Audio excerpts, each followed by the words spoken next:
The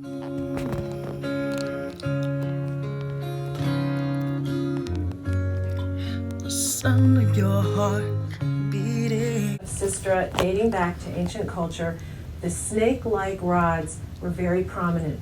Snakes were a very important symbol in ancient Egyptian culture, and P.S., we know that the sound that the snake makes is very complementary to the sesheshet sound of the sistrum. In addition, the goddess Hathor is engraved on the handle. So these are very significant aspects of this instrument that I'm very proud and privileged to introduce you to. Going back to how to play it, remember we're going to let gravity work with us, so we're going to let all of the jingles.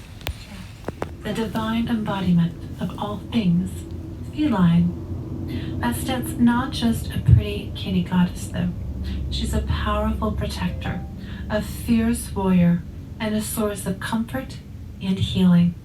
So if you've been feeling a curious connection to cats lately, or perhaps a growing fascination with all things Egyptian, it might just be Bastet extending a paw to you. Let's explore some signs that the cat goddess might be sending your way. Both. And your power lies not in choosing one, but in integrating the two. The true Bastet is the guardian of your sacred inner space, the keeper of your joy, and the fierce protector of your boundaries. And in a world that constantly seeks to invade, diminish, and distract you, her energy is not a myth you study. It is a power you must awaken within yourself right now if you wish to not only survive, but thrive. To truly understand Bastet, you must first understand the lie of her separation. In the earliest days, the goddess of the wild feminine was a singular, terrifying, and beautiful. Gentleness is the expression of a heart that feels safe. And your sacred rage is the love of that heart in its fiercest, most protective form. The path of Bastet is the path of wholeness. It is the journey of reclaiming both the pure and the raw. It is knowing when to nurture and when to destroy, when to be the calm hearth and when to be the consuming fire. When you integrate these two forces within you, you become unshakable. You are no longer a victim of the world's chaos because you carry both the peace that transcends it and the power that can command it. You are no longer trying to be a good woman or a tame man. You are simply becoming a whole, divine human being, a walking temple of the one great goddess in all her beautiful and terrifying forms. The power of Bastet is subtle, silent, and sees through all deception.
Hello and welcome to another session of In Your Darkest Hour messages here.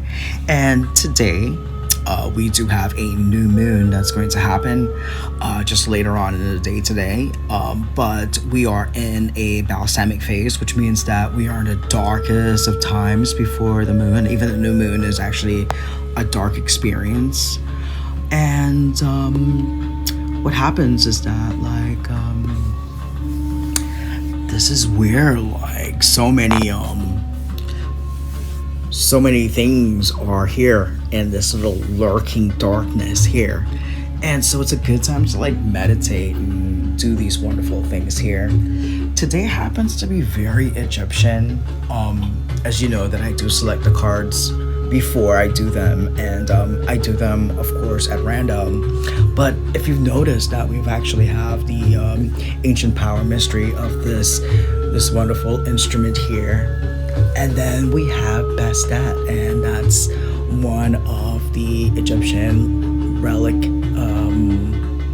symbols that represents just where we are. I have a few stories in there that are really interesting, so I did a lot of studying for that. And then I actually had a little cat yesterday who was just out there looking as if he was just guarding something. So all the synchronicity so far has really, really ramped up something, just because it's a brand new moon, and so the moon's at like 28 degrees, and so like it's just like a few minutes before the sun gets over there.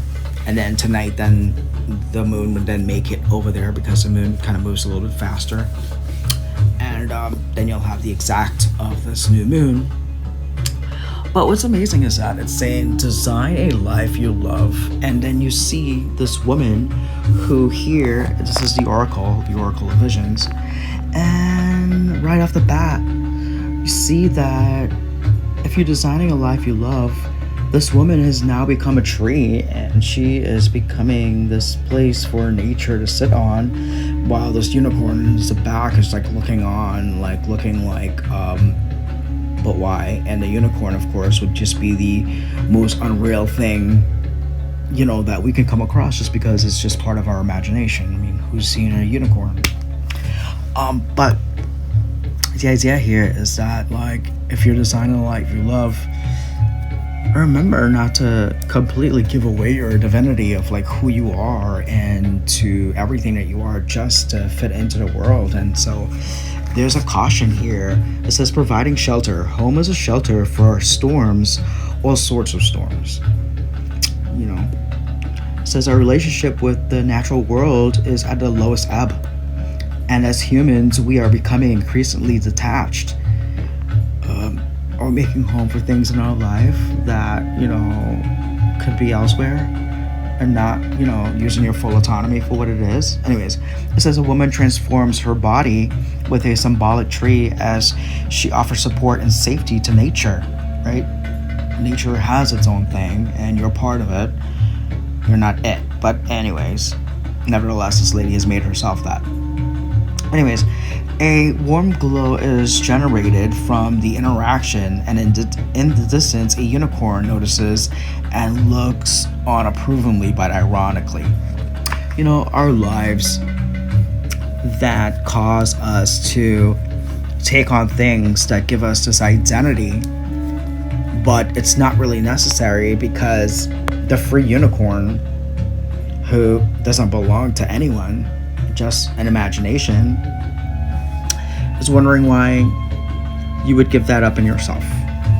And so we have to be reminded here that your best life includes all of your autonomy, and not necessarily being someone's crutch in life. And that's pretty much what this is about here.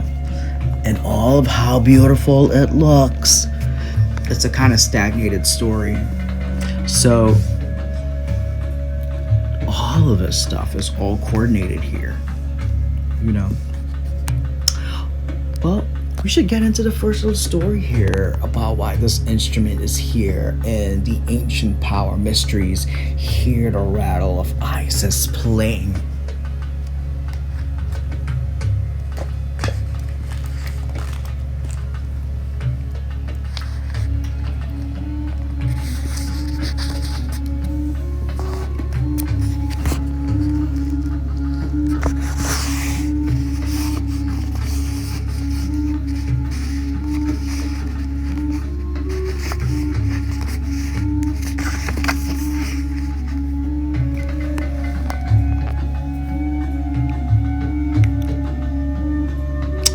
The rattle of Isis, the sistrum, is playing in the hand of the goddess now. Can you sense it with your inner healing? Its vibration reaches through your crown chakra and enters your body, initiating you into great ancient power mysteries of sound, creativity, and healing. This is a time when words and music will become increasingly important on your spiritual path and healing journey. Can I tell you how personal that is to me? Like, seriously personally. And here's another one. It says, when the Lady Isis initiates a beloved into her ancient mysteries, life can become quite interesting. An initiate of Isis does not just learn new ideas as a student, but is thrown into the experience of the mysteries in real day-to-day living so that they may be truly mastered in our lives and then utilized in service to help the lives of others too, so that one day all beings will be healed and whole according to the will of the divine feminine. Isn't that amazing? The rattle of Isis initiates us into the mysteries of sound healing and creation through vibration. I really have been adopting that. That's really something that's really gone on here within the last week, where I've totally amped up my whole meditations that I do. When I do them, and they have like a pre-meditation before the pre-recording, and then the pre-recording have like a whole synchronicity from the universe, from this, from that, from the other, and then they all become like what that message is, and it's all incorporated. And then when I come over here and I sit over here and I do this with you, I'm not winging this off. There's not one boring moment that's going on while I'm putting this together. They're all like strokes of divinity like happening as every thing comes out, even from every shuffling of this deck and then resetting them and putting them together and what comes out before then. There's so much that go on that I don't put it in, so I've just shortened my show to just be like what it is that I'm talking about, just so you don't have to waste your time with all of that stuff, because I did them intensely with my own self, and I trust myself, because when I woke up this morning, I made some coffee, I brushed my teeth, I came over here, I sat over here, and I started dealing with myself, and this is what comes out.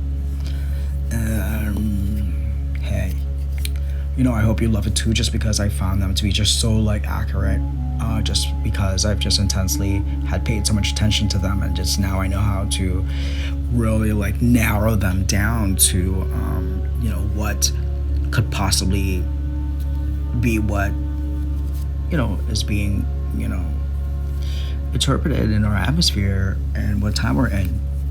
Well, back to the astrology here. So I'm having Mercury at 10 degrees of Sagittarius, which actually gives a little juice over to my Jupiter, which is 10 degrees in the location of the 9th house of high spiritual knowledge and education and understanding. So I'm doing this while it's squaring Jupiter, just because it's great, because I can really use that information and that energy in that time to really to give the best of what this could be. And so I found that using these transits, the way that I use them, were really, really fruitful, because they would just be the extra energy that would give a good result. And so it's been exciting, because I use all those elements. And I want to say this, I could definitely replicate this as a personal thing for yourself. We could possibly do a birthday, if you were having a really nice big birthday and you'd like to know where you are in time and with your life, and what advice these things would actually really do for you. And I can definitely recreate this atmosphere in your vicinity somewhere that you prefer. Just be in your element. I think that'd be great, because it could just pick up all of those energies and give you a good understanding about your life. I really feel that I would be offering you a astrological chart, which would be what all of your degree points would be, so you'd know that. And once you start to really pay attention to what that is, then you'd understand what I'm saying when I say them, and why they will relate to you later on. You'll also get one of these things here. These are timely, and you could take them out as you want to, but for what I do with them, I think that they're amazing. So that was the first one here. Well, let's go back to this best stat over here. There's a big story I have behind it, but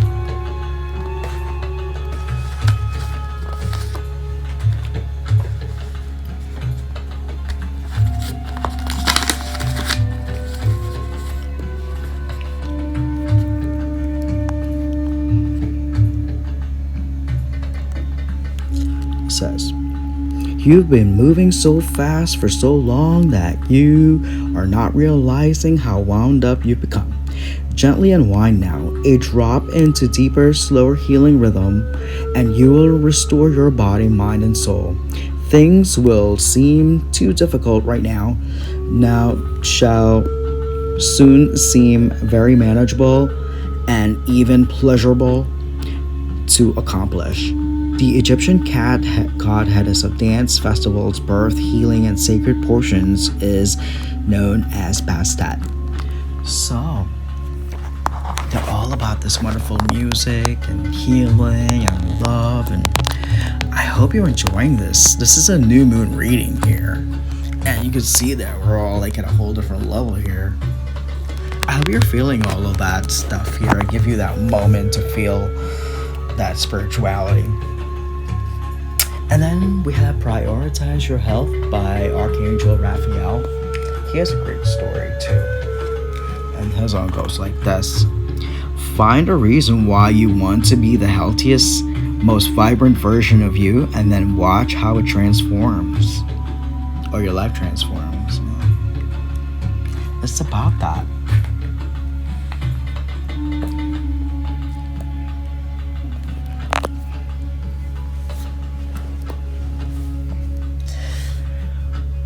Well. So let's get on to the first energy reading over here. What do we have? We're taking a stance. We're holding ourselves. We're being quiet. We're not making unnecessary moves. We're doing this. I already know where we're coming from. Yeah. You see? This time here, this unknown time, the High Priestess card.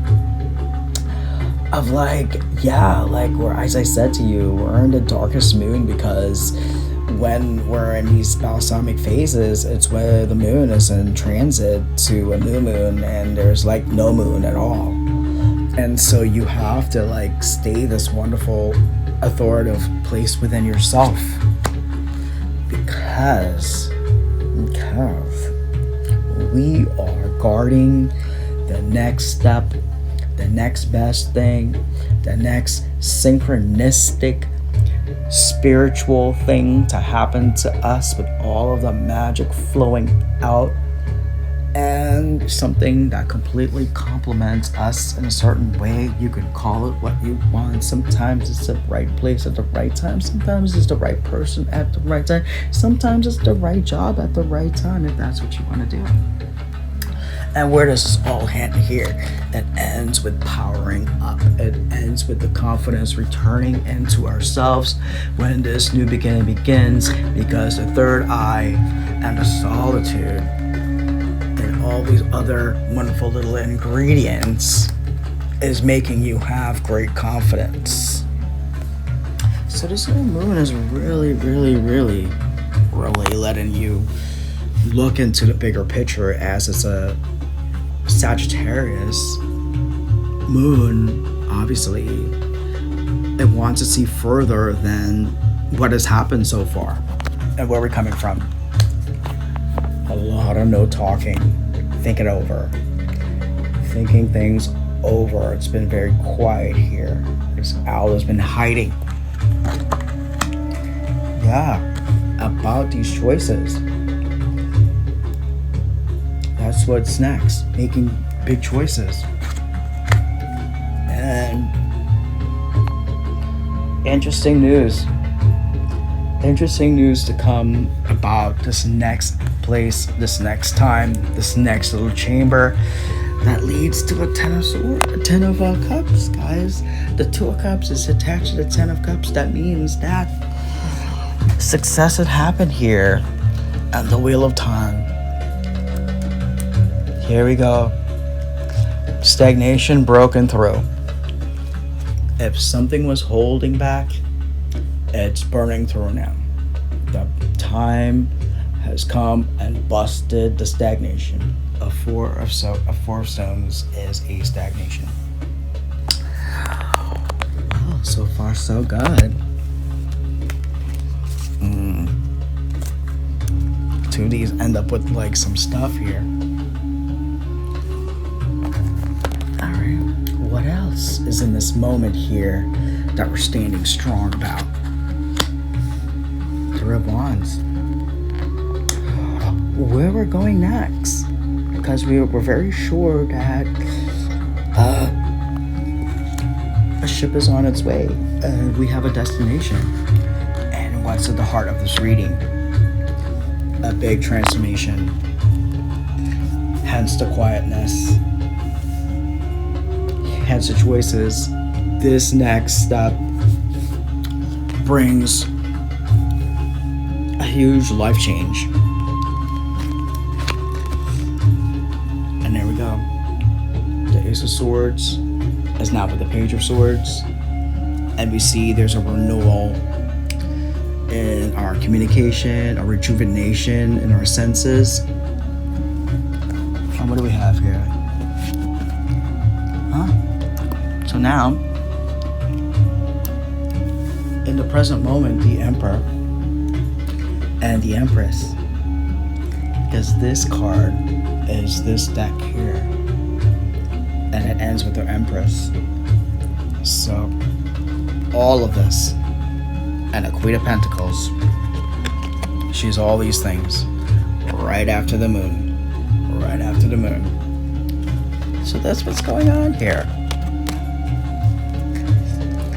That's who's in love here. They always turn out to be love, right? But not always. You know, sometimes we find our best match. Like, say, for instance, Dionne Warwick and Burt Bacharach, whose song could never be anything and whose sound was so amazing but didn't have a place to play. They became the best team ever. So it's not always just about the love that I'm pulling out here.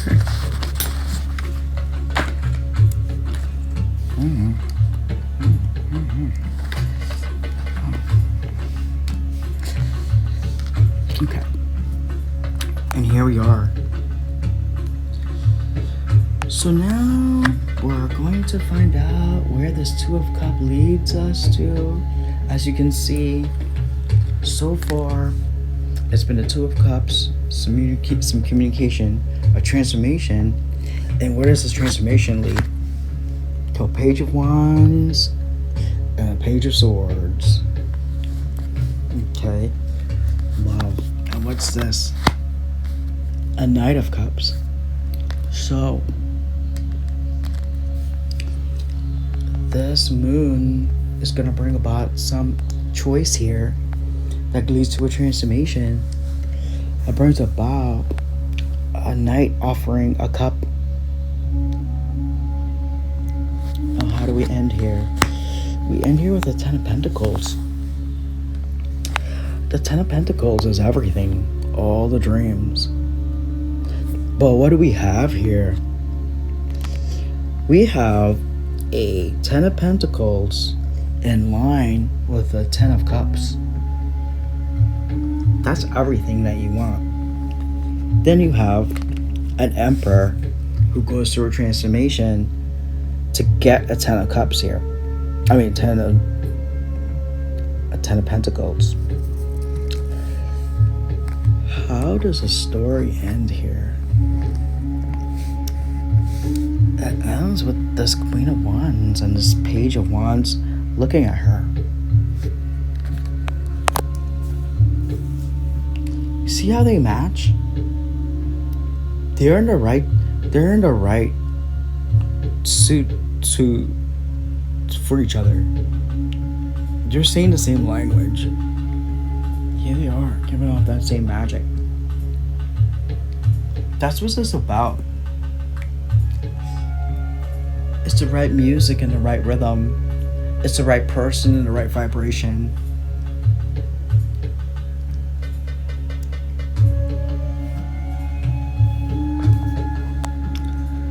So this new moon is gonna bring about that correct feeling. Courageous, healthy, abundant, and it's all going to transform. Enjoy. Thank you so much for joining me. Bye.